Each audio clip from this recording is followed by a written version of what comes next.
Hey guys, in this video I'll be comparing Chris Bumstead's 2022 and 2023 Mr. Olympia winning versions to see if he has improved between the two shows.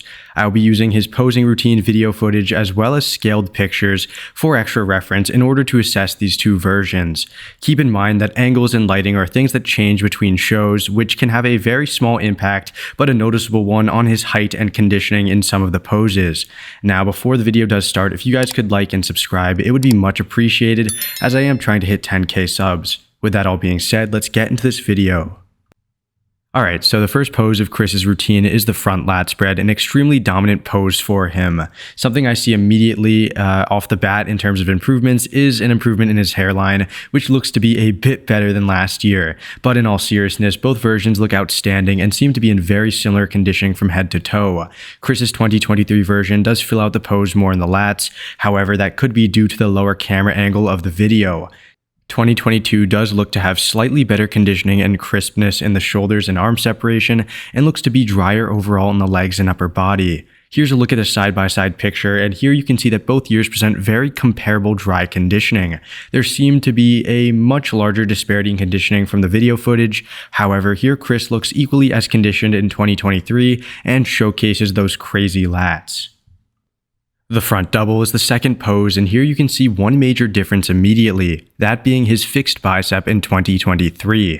2022 has that rather unsightly torn bicep, which does throw off the pose. However, the undeniably dominant structure he presents in both years almost covers up any smaller flaws.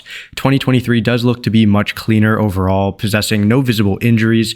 However, the quads don't look nearly as separated as in 2022. Here's a picture comparison, and you can see that 2022 ever so slightly has better leg dryness. Upper body wise, Chris has certainly improved, mainly because of his biceps recovery. However, he is also holding his arms higher, which accentuates his V-taper. So while 2022 looks to be a bit more conditioned, I think he has improved his posing and fixed any visible tears. The side chest has always been an amazing pose for Chris, especially from 2020 and onward, and here is no different. In my opinion, 2022 Chris has one of the best side chest poses of all time, and 2023 looks to be very comparable to that version. Striations are insane for both years, arms look super ripped, and the side leg shows immense detail. I will say that 2022 has drier leg conditioning and showcases a harder side leg. However, 2023 looks a bit fuller but still conditioned. This side chest side by side really does show that conditioning difference between the 2 years, as 2022 has those deep cut separations in the side leg, while 2023 looks a bit fuller but doesn't have as much dryness there.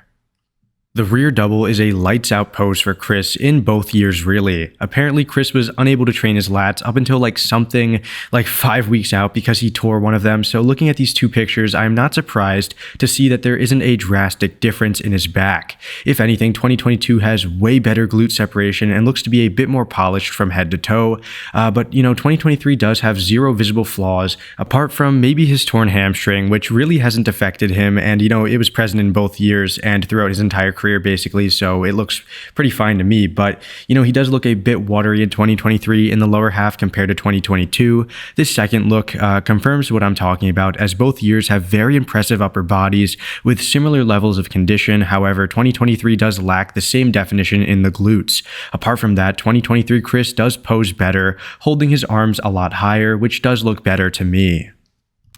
Here's the Aban Thigh, another lights out pose for Chris, and here he is pulling a vacuum pose.